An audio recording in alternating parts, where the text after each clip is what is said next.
갈라디아서 2장 20절 중심으로 해서 복음에 대해서 같이 살펴보는 시간을 갖도록 하겠습니다. 2장 20절에서 보시게 되면 이제 내가 그리스도와 함께 십자가에 못 박혀 있으나 이렇게 이제 얘기해주고 있는데요. 먼저 그리스도에 대해서 좀 먼저 말씀을 드리도록 하겠습니다. 그리스도는 헬라어로 클리스토스라고 이제 하고요. 히브리어로는 이제 메시아. 그다음에 영어로는 이제 크라이스트.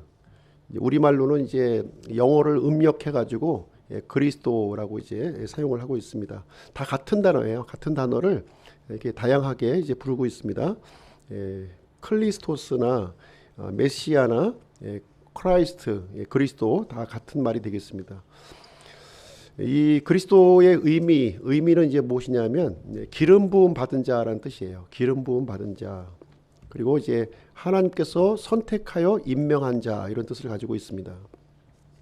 그래서 이제 구약 시대에 보시게 되면 기름 부음을 이제 받은 사람들이 이제 세 가지 직분이 나와요. 왕과 그리고 제사장, 대언자들에게 이제 이 기름을 이제 부어서 그 직무를 이제 임명을 하게 되었습니다. 여기서 이제 기름은 이제 어떤 기름을 사용했냐면 순수한 올리브 기름을 이제 사용을 한 거예요. 올리브 기름. 그래서 이제 이 기름은 성령님을 이제 상징하고 있습니다. 성령님. 그리고 이제 이 왕과 제사장, 대언자는 앞으로 오실 이 메시아를 이제 예표하고 있는 것이 되겠습니다. 그래서 이제 마침내 갈라디아서 이제 4장 4절에 이제 기록된 대로 때가 충만히 이름에 이제 여자에게서 이제 나셨다. 그리스도께서 이렇게 기록을 해주고 있습니다. 그래서 예수님이 이제 그리스도로 이제 이 땅에 이제 오시게 되었습니다. 그럼 예수님은 언제 기름 부음을 받으셨나요? 그리스도시면 기름 부음을 받아야 되는데 언제 부음을 이제 받으셨냐면 이제 공생애를 시작할 때 그때 이제 기름 부음을 이제 받으셨습니다. 올리브유로 받으신 것이 아니라 이 성령님으로 이렇게 기름 부음을 이제 받으셨습니다. 그래서 침례 요한으로부터 이렇게 침례를 받으실 때 하늘에서 음성이 나왔고요. 성령님이 비둘기와 같이 이렇게 예수님에게로 이제 임하셨다 이렇게 얘기를 하고 있습니다. 더 이상 이제 모형이 필요 없는 거죠. 모형이 필요 없는 거예요. 구약 시대에는 이제 모형 그림자로 이렇게 보여주셨지만 실체 대신 이제 그리스도가 오셨고 또 실체인 성령님이 이렇게 직접 임하셔서 예수님이 그리스도라고 하는 사실을 이렇게 증명을 되었습니다. 이 내용을 이제 사도행전에 좀 찾아볼 수가 있는데요. 사도행전 10장을 한번 가서 보실게요. 사도행전 10장. 사도행전 10장 38절 보겠습니다. 사도행전 10장 38절 194페이지인가요? 195페이지 38절 하나님께서 나사렛 예수님께 성령님과 권능으로 기름을 부으심에 그분께서 두루 다니시며 선을 행하시고 마귀에게 억눌린 모든 사람을 고치셨으니 이는 하나님께서 그분과 함께 계셨기 때문이라. 그래서 기름 부으시는 주체가 누구시죠?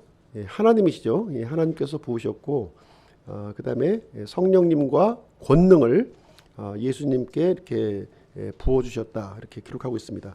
그래서 예수님은 그래서 이제 두루 다니시면서 선을 행하시고 마귀에게 억눌린 사람들을 이렇게 고쳐주셨다 이렇게 기록을 하고 있습니다. 그래서 오늘은 이제 함께 살펴보실 내용은 복음과 연합된 나예요. 복음과 연합된 나에 대해서 함께 보시도록 하겠습니다. 이 복음은요, 두 개의 기둥으로 구성되어 있습니다. 두 개의 기둥. 성전에 우리가 들어갈 때, 우리가 이제 두 개의 기둥이 있죠. 거기에 성전에 보아스와 야긴 두 개의 기둥이 있는 것처럼 복음에도 이제 두 개의 기둥이 이제 있습니다. 두 개의 기둥이라고 하는 것은 지금 이제 예수 그리스도의 죽으심과 예수 그리스도의 부활하심을 이제 얘기를 해주고 있는 거예요. 그래서 이제 하나님께서 우리 인류를 위해서 최고의 선물을 준비해 주셨는데 바로 그것은 바로 예수 그리스도셨습니다. 그래서 예수님이 오셔서 이 땅에서 죽으심과 부활하심을 통해서 놀라운 선물, 복음을 우리에게 마련을 해 주셨습니다. 그래서 이 복음은 행위를 통해서 받는 것이 아니고요. 행위를 통해서 받는 것이 아니라 오직 은혜로 조건 없이 모든 사람에게 주어진 선물이 되겠습니다. 이 복음 다 받으셨습니까? 선물로 다 받으셨어요? 그래서 우리가 이제 이 복음을 받는 순간 놀라운 변화가 일어나죠. 놀라운 변화가 우리에게 일어납니다. 그 복음을 받는 순간에는 우리가 잘 알지 못했지만 성경에 이제 이 놀라운 변화를 곳곳에 우리에게 이제 알려주고 있는데요. 그 내용은 무엇이냐면 예수 그리스도의 죽음이 나의 죽음이 됐다는 거예요. 그리고 예수 그리스도의 그 부활하심이 나의 부활하심이 되었다. 이제 이거를 해주고 있는 거죠. 굉장히 놀라운 일입니다. 예수님의 그 히스토리가 나의 히스토리가 된 거예요. 갈라디아서 2장 20절 말씀을 통해서 한번 좀 같이 살펴보도록 하겠습니다. 첫 번째는 무엇이냐면 나는 그리스도와 함께 죽었다는 거예요. 죽었다. 19절 한번 보겠습니다. 19절 2장 19절 내가 율법을 통해 율법에 대하여 죽었나니 이것은 내가 하나님께 대하여 살고자 함이라. 자, 여기 보시면 이제 19절 내용은 구원받은 사람의 이 상태를 알려주고 있는 거예요. 상태, 어떤 상태에 있느냐. 첫 번째, 율법과의 관계, 율법과의 관계에서 우리가 구원받기 전에는 율법에 매여 있었어요. 그렇죠? 율법에 매여 있는 그런 사람이었습니다.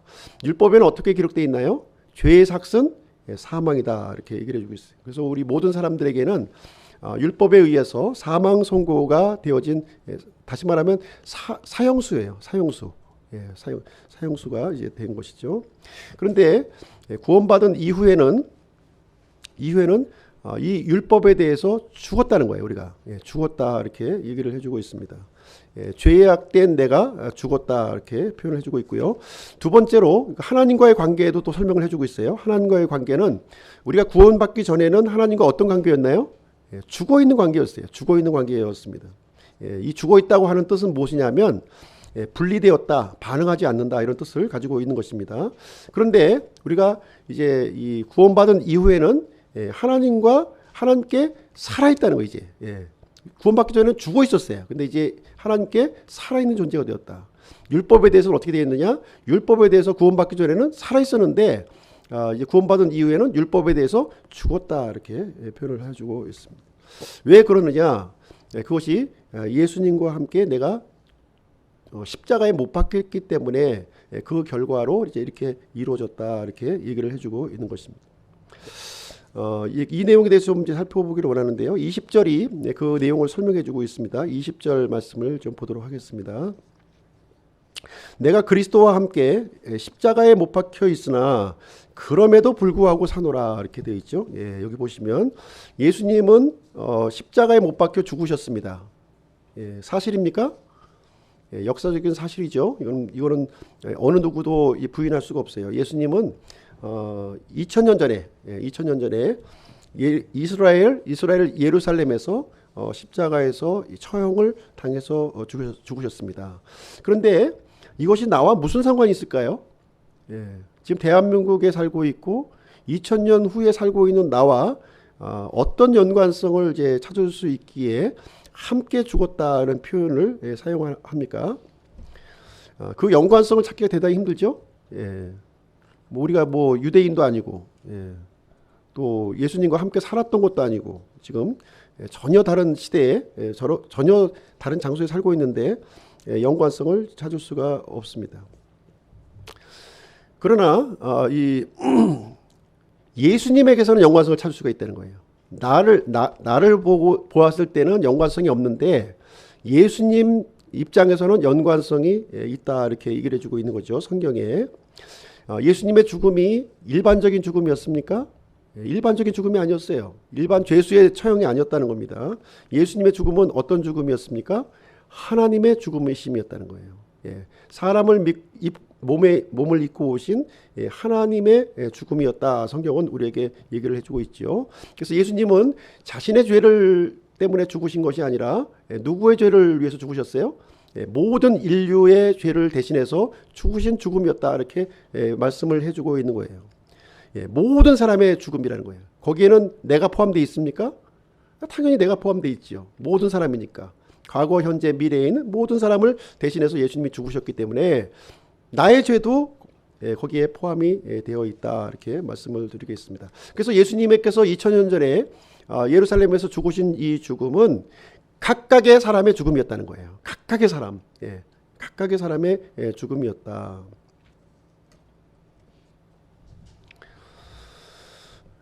왜 그렇습니까? 예수님은 시간을 초월하시고 장소를 초월하실 수 있는 분이시라는 거예요. 그렇기 때문에 그것이 가능한 것입니다. 예수님의 그 신분이 하나님이시기 때문에 그것이 가능해졌다 이렇게 할 수가 있습니다. 그래서 예수님의 그 이 십자가의 죽으심과 부활은 누구나 받을 수 있습니까? 누구나 받을 수 있는 거예요. 이 초월적인 죽음이요 초월적인 부활이었기 때문에 그러합니다. 어떻게 받습니까? 믿음으로 받는다는 거예요. 하나님이 믿음의 법을 이렇게 정해 놓으셔서 누구든지 믿기만 하면 예수님의 죽음을 나의 죽음으로 받을 수도 있고 예수님의 부활을 나의 부활로 받을 수 있다. 그래서 이것을 하나님의 법으로 이렇게 성경에 정해 놓으셨기 때문에 그 법의 효력을 우리가 받을 수가 있는 거죠. 그렇죠? 받을 수 있습니다. 어떻게 받습니까? 믿음으로 받는다. 이렇게 말씀을 해주고 있는 거예요. 그래서 이제 2장 20절에 이렇게 기록하고 있는 것입니다. 내가 그리스도와 함께 십자가에 못 박혀 있으나 이렇게 얘기하고 있는 거예요. 그래서 이 못 박혀 있다고 하는 이 표현이 이제 어떻게 되어 있냐면 현재 완료형이에요. 현재 완료. 현재 완료형 하면 또 어려워지죠. 현재 완료형. 예수님께서 2000년 전에 십자가에서 못 박히셨는데 지금 현재까지 못 박혀 있다는 거예요. 지금 현재까지 계속해서 지금 현재까지 계속해서 못 박혀 있다. 이제 이어지고 있다 이렇게 얘기해주고 있습니다. 그래서 예수님을 믿는 사람은요 예수님과 함께 계속해서 못 박혀 있는 거예요. 지금 나는 느끼지 못하지만 예수님이 이제 하나님의 죽으심이었기 때문에 나의 죽음이 계속 이렇게 예수님과 함께 이루어졌다 이렇게 얘기를 해주고 있는 것입니다. 이것이 바로 우리가 느끼지는 못하지만 영적인 그런 현실이요 사실이다 이제 이렇게 얘기를 해주고 있는 것이죠. 그래서 어떻게 이것이 가능합니까? 예수님이 내가 돼 주셨다는 거예요. 내가 돼 주셨다. 시간과 공간을 제한받고 있는 나로서는 불가능한 일이죠. 그렇죠? 시간과 공간의 제한을 받지 않고 있는 예수님께는 가능한 일이라는 거예요. 나와 함께 하는 것이 가능하다는 것이죠. 그래서 예수님은 내가 되어주셨다는 거예요. 내가 되어주셔서 나의 모습을 가지고 십자가에 못 박히셨다는 거예요. 2000년에 죽으신 예수님이 이렇게 처형당하시고 처참하게 죽으신 것이 바로 내가 그 자리에서 내가 이렇게 그 피를 흘리고 처참하게 죽음을 당했다 이렇게 얘기를 해주고 있는 것입니다. 예수님께서 인간 조양교가 되어서 십자가에 못 박혀 지금 계시다는 거예요. 죄 없는 예수님이 죽으신 이유가 거기에 있다고 하는 사실입니다. 그래서 나의 죄가 처리가 되었고 지금 현재 내가 살고 있게 되었다. 죄 없는 의인으로서 지금 살고 있다. 이 얘기를 해주고 있어요. 그래서 20절이 그 내용을 알려주고 있는 것이죠. 내가 그리스도와 함께 십자가에 못 박혀 있으나 그럼에도 불구하고 사노라. 예수님과 이제 나의 죄악된 나는 죽었고 이제 이 의인의 신분으로서 내가 지금 살아가고 있다. 지금 이 얘기를 해주고 있는 내용이 이제 되겠습니다.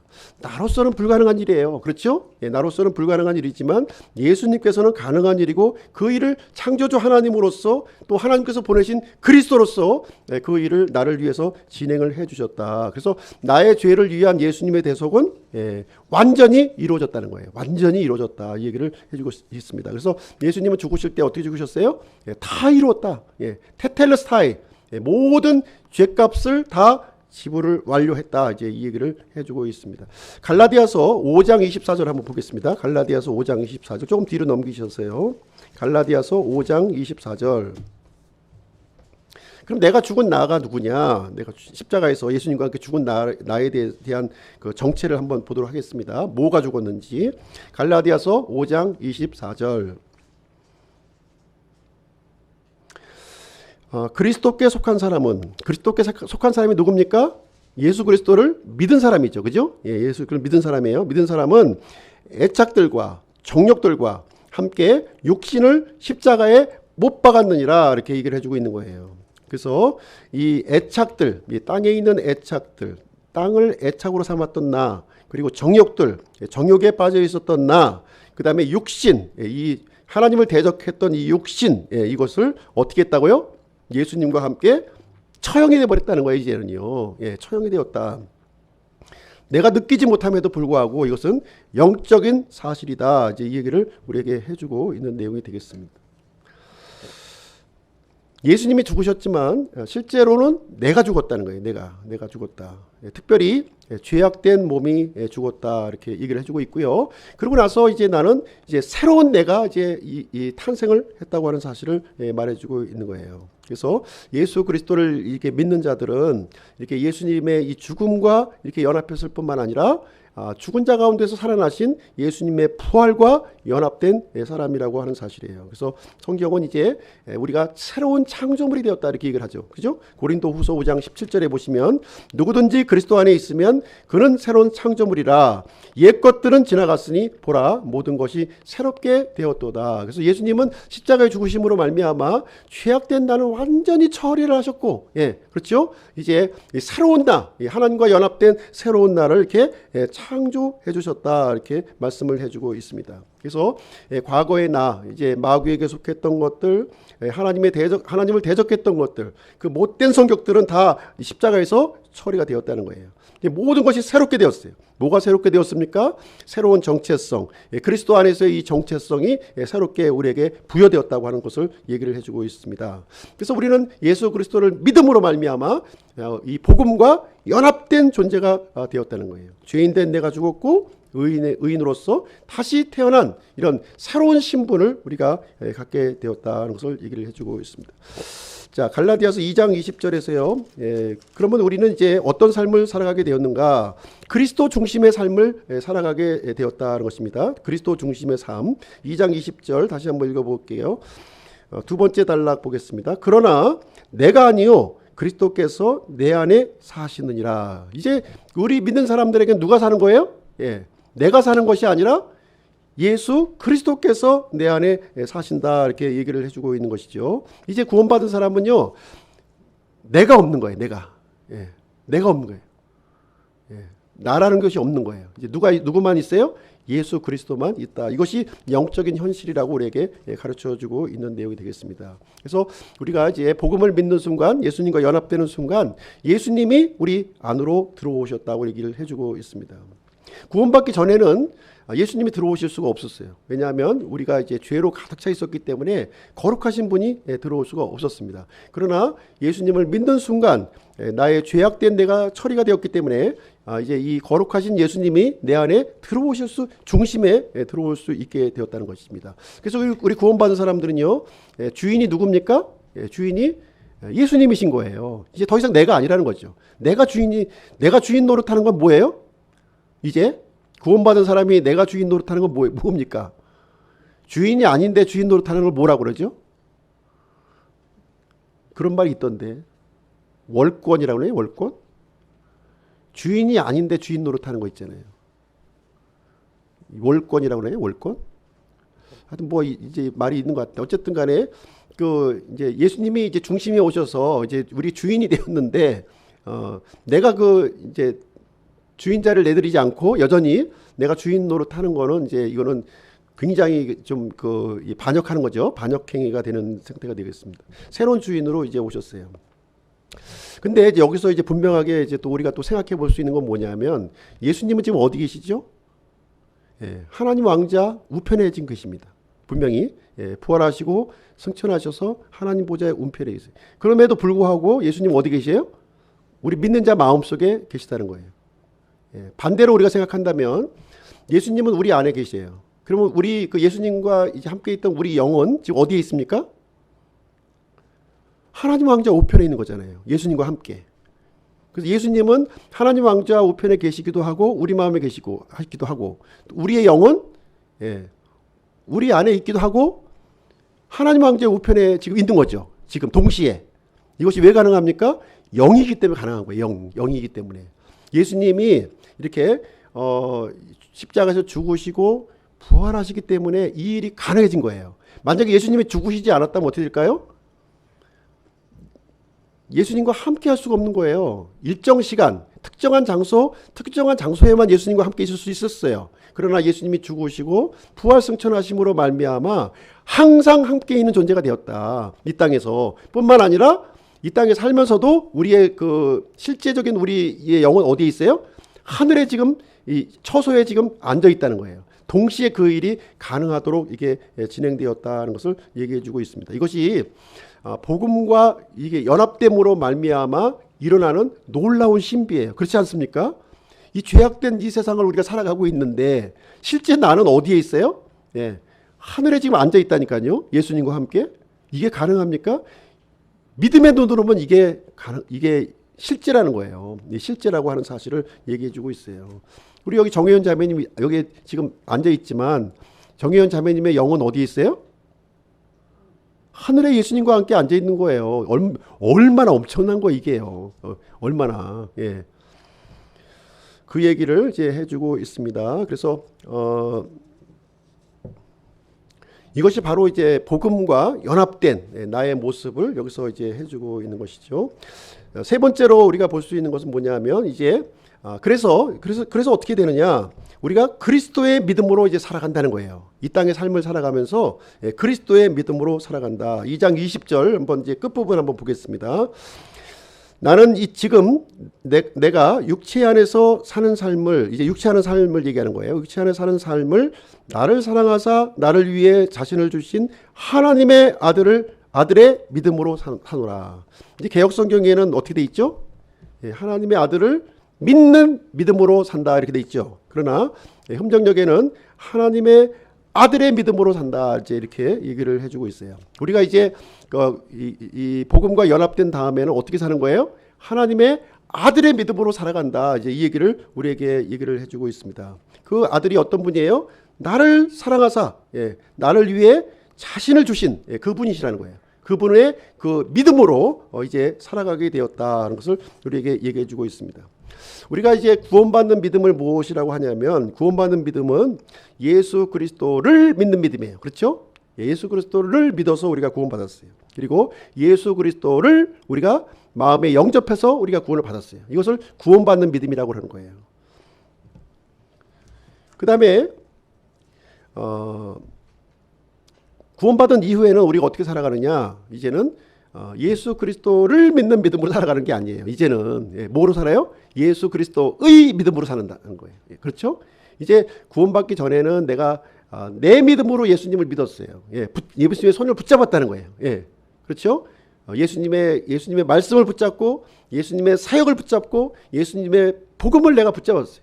그러나 이제 구원 받았어요. 구원 받은 다음에 어떻게 살아갑니까? 이제는 내 믿음으로 살아가는 것이 아니라 아들의 믿음으로 살아간다는 거예요. 아들의 믿음으로 살아간다 이 얘기를 해주고 있어요. 놀라운 일이죠.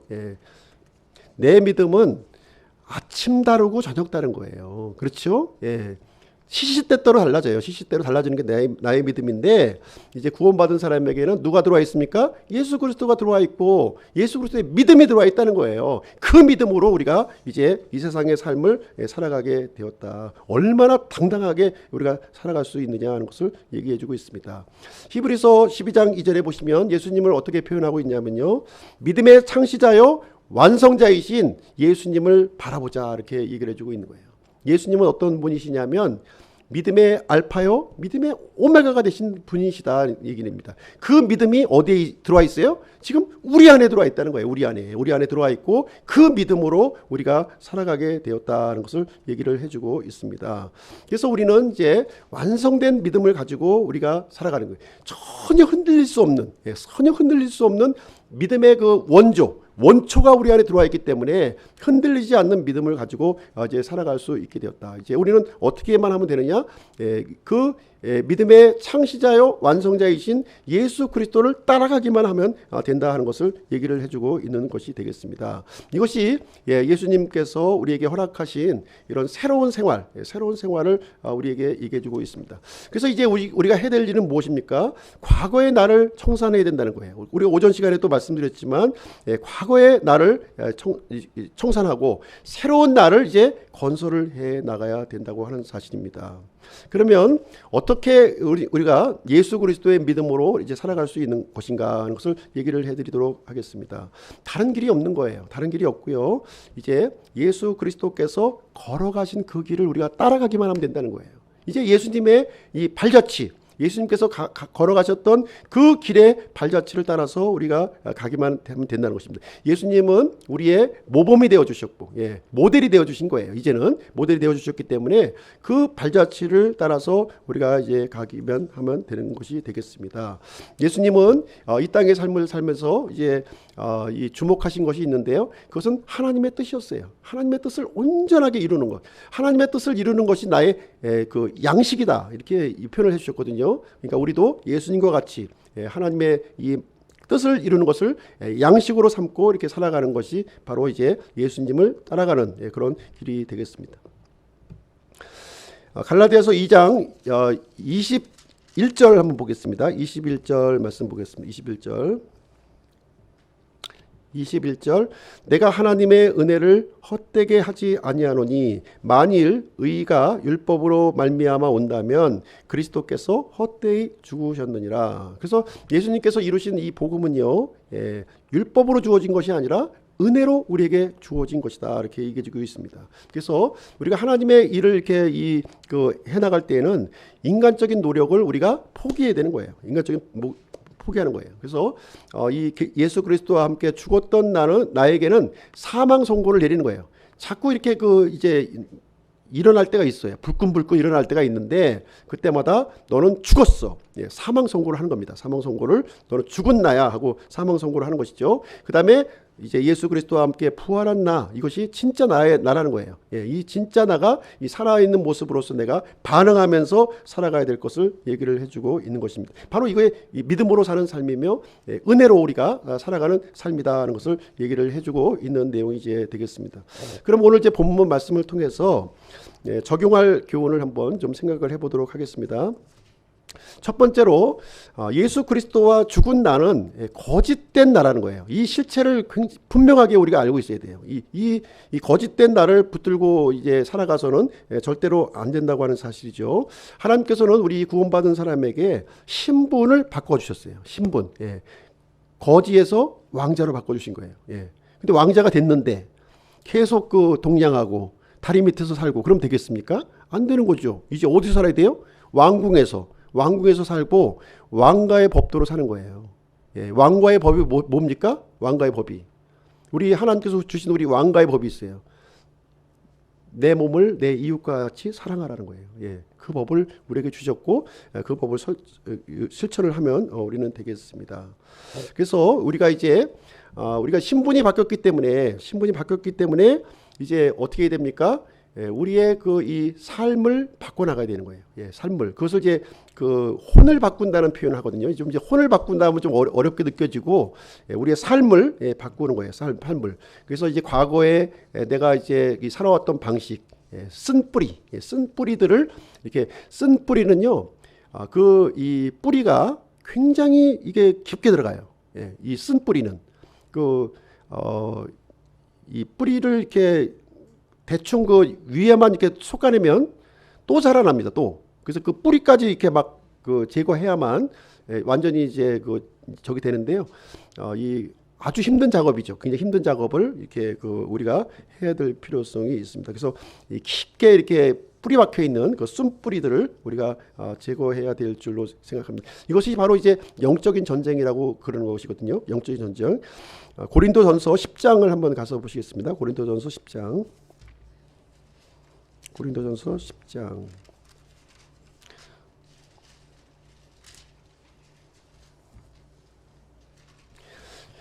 3절, 5절까지 한번 보겠습니다. 고린도전서 10장 3절부터 5절. 이 쓴뿌리가 얼마나 강력한지 한번 보겠습니다. 고린도전서 10장 3절부터 5절. 비록 우리가 육신 안에서 거르나 육신을 따라 싸우지 아니하노니 우리의 전쟁 무기는 육신에 속하지 아니하고 하나님을 통해 강력하여 강한 요새들도 무너뜨리느니라. 우리는 상상하는 것과 또 하나님을 아는 것을 대적하여 스스로 높이는 모든 것을 무너뜨리고 모든 생각을 사로잡아 그리스도께 순종하게 하며. 여기 이제 이 쓴뿌리들을 좀 이제 여기 설명을 해주고 있는데요. 이 쓴뿌리는 뭐냐면 육신에 속한 것들이라는 거예요. 육신에 속한 것들, 이것이 쓴뿌리입니다. 그리고 강한 요새라고 하는 표현을 얘기하고 있어요. 강한 요새. 예, 성벽으로 이렇게 무장을 하고 있는 그런 아주 그 요새와 같이 이렇게 아주 철옹성 같이 이렇게 무장되어 있는 것들이 있고요. 그 다음에 상상하는 것, 상상하는 것. 이 상상하는 것은 이제 그 악한 상상이죠. 악한 상상을 얘기합니다.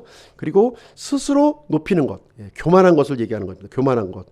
교만한 것, 그리고 불순종하는 모든 생각들, 이런 것들이 바로 이 쓴뿌리, 옛사람에 속한 이 것들이라고 이렇게 얘기하고 있습니다. 이것이 바로 다 거짓된 나예요. 거짓된 나. 여기에는 동의를 해서도 안 되고 더 이상 이 뿌리를 더 이상 내리지 못하도록 아주 그 강력한 제초제를 쓰든가 아니면 이 뿌리까지 뽑아내는 일을 우리가 이제 진행해야 된다는 것을 얘기를 해주고 있습니다.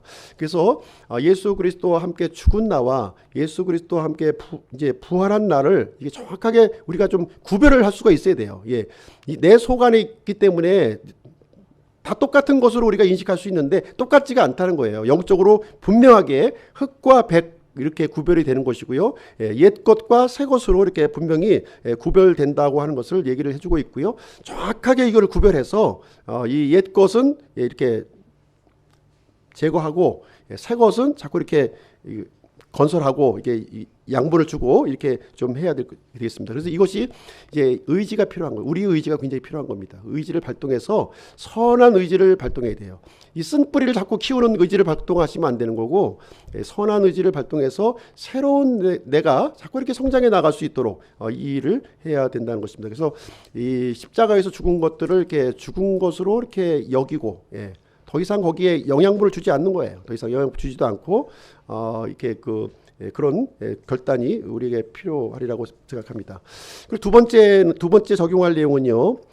그리스도와 함께 살아난 내가 참된 나라는 거예요. 참된 나이다. 이것이 이제 우리의 그 정체성을 얘기해 주고 있는 것이죠. 우리의 정체성입니다. 새로운 내가. 그래서 하나님께서는 이제는 이제 하나님께서 우리를 예수 그리스도의 피값을 주고 우리를 사셨다 이렇게 얘기해 주고 있죠. 예수님의 피값을 주고 사셨습니다. 피값을 주고 사셨다고 하는 것은 무엇을 얘기해 주고 있냐면 예수님의 피만큼 우리가 가치 있는 존재라고 하는 것을 얘기해 주고 있는 거예요. 우리가 물건을 살 때 10,000원을 지불했다면 그 물건이 10,000원의 가치가 되기 때문에 10,000원 주고 사는 거 아닙니까? 그렇죠? 10,000원이 안 되는데 12,000원 주고 15,000원 주고 그럴 수 없잖아요. 그렇죠? 속았다 그러는 거죠. 근데 10,000원의 가치가 되니까 10,000원을 지불한 거예요. 하나님께서도 마찬가지입니다. 예수 그리스도의 이 보배로운 피값을 지불하셨어요. 그러면 우리가 그만한 가치가 된다는 거예요? 그만한 가치가 된다는 거죠. 그래서 하나님은 우리를 보실 때 어떤 가치로 보고 계시느냐? 예수 그리스도의 가치만큼 우리를 보고 계시다는 거예요. 얼마나 놀라운 사실이에요?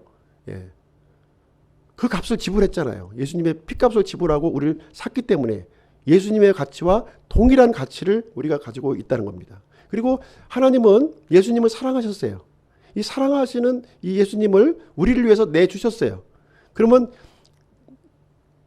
예수님만큼 우리를 사랑한 겁니까? 당연하죠. 우리를 사랑하셨죠. 우리를 사랑하시니까 사랑하는 예수님을 내주실 정도로 우리를 사랑하신 거예요. 그래서 우리의 존재의 가치는 이렇게 엄청난 가치, 예수 그리스도의 가치만큼 우리를 갖고 있으며 또 예수님을 사랑하는 것만큼 하나님께서는 우리를 사랑하고 계시다는 거예요. 그만큼 귀중한 존재로 우리를 보고 있다는 거예요. 이것이 바로 새롭게 형성된 우리의 가치요 정체성이다 이렇게 성경은 우리에게 말씀을 해주고 있습니다. 그래서 우리 이제 교회에서는요, 이제 이런 그 참된 나의 모습을 발견해 나가는 겁니다. 발견해 나가는 거예요. 말씀을 통해서 이렇게 또 이 그 하나님을 통해서 예수님을 통해서 이렇게 우리가 발견해 나가는 또 그 모습을 또 우리가 실천해 나가는 현장이 바로 교회의 모습이 되겠습니다. 그렇지만 이제 일단은 우리가 이제 완전하진 않죠. 아직까지 완전한 존재는 아니에요. 완전한 존재는 아닙니다. 그래서 어떻게 보면 교회는 이렇게 부족한 사람들이 이렇게 모여서 이렇게 그리스도의 모습으로 한 걸음 한 걸음 닮아가는 그런 사람이 이제 된다 이렇게 볼 수가 있겠습니다. 그래서 교회 안에서는 이렇게 격려해 주는 것이 필요한 거예요. 격려해 주는 것이 필요한 것입니다. 그래서 오전에도 말씀드렸다시피 우리는 하나님의 가족으로서 이렇게 우리가 살아간다는 것을 우리가 좀 생각을 좀 해볼 필요가 있습니다. 예수님이 이 선한 사마리아 이제 이야기를 이제 진행해 주시면서 누가 참된 이웃이냐 이렇게 얘기를 해주셨어요. 누가 참된 이웃이냐. 그래서 이제 선한 사마리아 어느 날 강도 만난 그 이야기 나오지 않습니까? 강도를 만난 사람이 이제 거반 죽게 되었는데 그 사람을 이제 지나가는 사람이 레위인이 있었고 제사장이 있었지만 아무도 도와주질 않았다는 거예요. 그런데 이 사마리아인 유대인들이 생각하기에 아주 개돼지로 생각했던 그 사마리아인은 그 강도 만난 사람을 이렇게 이 상처를 싸매주고 이렇게 또 치료해주는 장면이 있어서 누가 선한 이웃이냐 얘기했을 때 이제 이 선한 사마리아인의 이야기를 이렇게 해주신 것을 보게 됩니다. 누가 참된 이웃입니까? 내가 참된 이웃이 돼야 된다는 거예요. 내가 참된 이웃이. 선한 이웃을 찾아다니는 것이 아니라 내가 참된 이웃이 되어야 한다는 것을 성경에서는 우리에게 가르쳐주고 있는 내용이 되겠습니다. 우리가 이제 가족을 예를 들어서 보게 되면 가족에서도 우리 아들이 저는 아들이 없습니다만 이제 아들이 없으니까 비유가 좀 쉽겠네요. 우리 아들이 강도짓을 하다가 이제 붙잡혔어요. 그러면은 어떻게 합니까? 빅뉴스야. 빅뉴스. 우리 아들이 강도짓 하다가 붙잡혔대 하고 동네 방네 소문하고 다닙니까? 빅뉴스. 제발 이 얘기 좀 들어봐. 이렇게 합니까? 그렇게 하지 않죠. 어떻게 합니까? 가슴 아파하고 다른 사람한테 얘기하는 걸 수치스럽게 생각하고 그렇게 하는 게 당연하지 않습니까? 우리는 하나님의 가족으로 이렇게 부름을 받았어요. 영적으로 한 형제요 자매가 되었습니다. 근데 우리 형제 중에 한 사람이 잘못을 했어요. 그러면 어떻게 해야 됩니까? 그 잘못을 보고서 빅뉴스야. 아무개 형제가 이런 잘못을 했대. 제발 내 얘기 좀 들어봐. 이렇게 계속 이렇게 소문을 퍼뜨리는 게 가족의 모습입니까? 가족의 모습이 아닌 거예요, 그는요. 그것을 애통해하고, 가슴 아파하고, 감싸주고, 그것이 다시 일어나지 않도록 이렇게 해주는 것이 우리의 역할이지. 이것을 드러내고 이렇게 마치 무슨 새로운 뉴스가 생긴 것처럼 이렇게 얘기해 주는 것은 참다운 모습이 아니라는 것입니다. 사실 우리 그런 본성이 있죠. 그것은 어떤 본성이에요? 과거에 이 십자가에 못 박혔던 못된 습성이 나라는 거예요. 그런 제거해야 될 나라는 거예요. 제거해야 될 나. 그 모습은 이제 우리의 모습은요. 이제 바뀌어져야 된다는 거예요.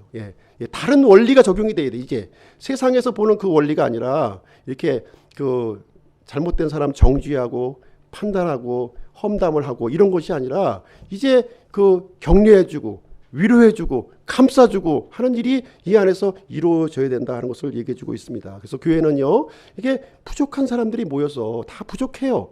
부족한 것만 전부 얘기하면 어떻게 살겠습니까? 그러나 부족함에도 불구하고 우리가 잘못된 옛 성품은 우리가 빨리 이렇게 없애버리고 뽑아버리고 새로운 성품은 이게 자꾸 발전시켜서 이제 그리스도의 이 장성한 분량으로 우리가 이제 닮아가는 그러한 일을 해야 된다는 거예요. 이것이 바로 참된 나의 모습이라는 거예요. 교회 안에서는 진짜 참된 나의 모습을 이렇게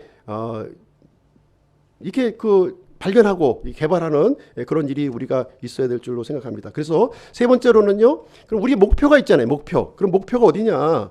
우리 모든 그리스도인의 목표는 예수 그리스도시라는 거예요. 그리스도의 장성한 분량으로 우리가 이제 가야 된다는 것을 우리에게 얘기를 해주고 있습니다.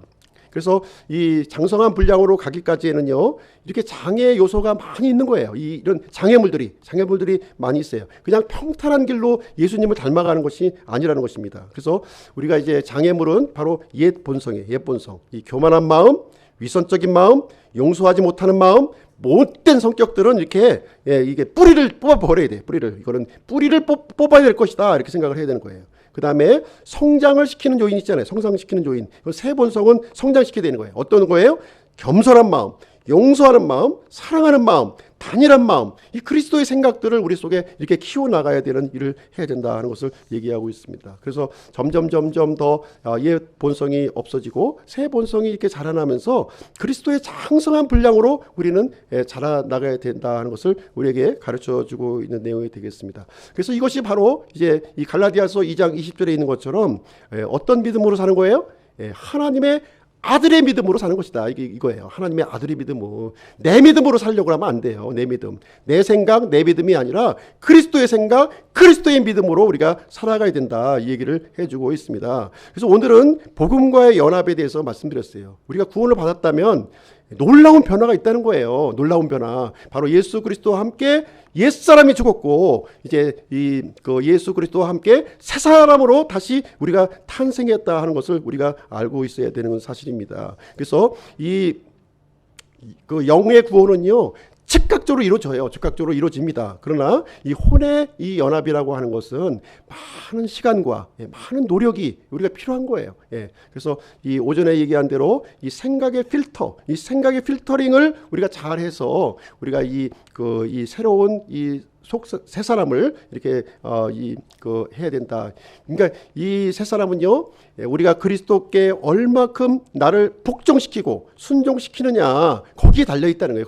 거기에 달려 있는 거예요. 내가 죽고 그리스도께서 사시도록 하는 거, 그것이 그 비결이 되겠습니다. 그러면 나중에 이제 우리의 몸의 연합은, 몸의 구원은 자동적으로 이루어지는 거예요. 예수 그리스도께서 재림하실 때, 그때는요, 우리가 죄의 존재로부터 완전히 자유함을 얻게 되고, 그 전에는 이렇게 좀 여러 가지 속박과 얽매임과 이런 갈등 속에서 살 수는 있어요. 그렇지만 이제 그리스도께서 오실 때에는 이제 완전히 영과 혼과 몸이 완전한 상태로 예수님 앞에 이렇게 드려지는 그런 일이 이루어진다는 사실을 이제 말해주고 있는 것입니다. 그래서 오늘은 이제 복음과의 연합에 대해서 이제 말씀드렸는데요. 이 복음과의 연합된 이 놀라운 이 사건을 통해서 하나님께 영광을 올려드리는 우리 기쁨 침례교회 성도님들이 되시기를 주님의 이름으로 축복드립니다. 자, 이상으로 오늘 오후 예배 마치도록 하겠습니다.